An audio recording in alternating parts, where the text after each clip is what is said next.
we were staying at Parkery Beach up north of Auckland, and we'd been drinking for 3 days, hard out and smoking the weed, and we got woken up in the morning and one of the guys was saying the swallows arrived, and we suit up and go out into the surf. And I don't know how I got out there, but I was trashed, and I was just floating in the water and looking into the distance, and I see the guy who had been in the campground the day before, and he was sharpening the fin on his board because we're going to go to the reef round the corner and go through the kelp.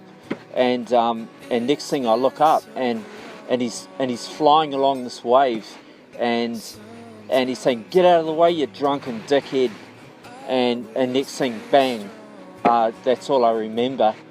And I'm face down, kissing the sand, and I come to, and I feel these warm hands around my head, and this woman is picking me up and asking me if I'm alright, and I can't feel my head, and next thing I put my hand on my forehead, and it's like I realise my head's split open and blood's just pouring out, and I black out, and a few minutes later I come to, and there's this guy with her, and they're carrying me up the beach, and he says, "I'm a St. John's ambulanceman.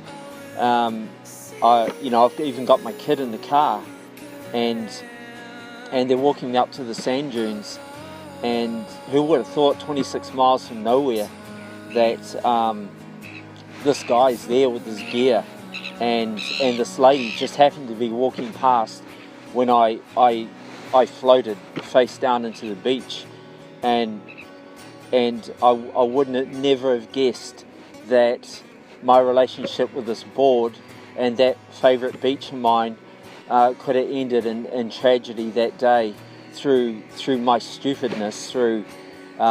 It was nobody's fault but mine. Yeah.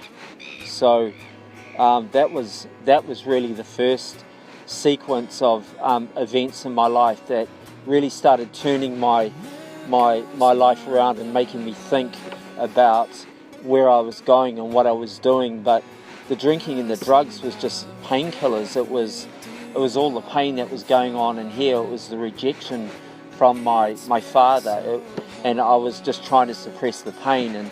But hey, every time I sobered up, the pain was still there. It wouldn't go away.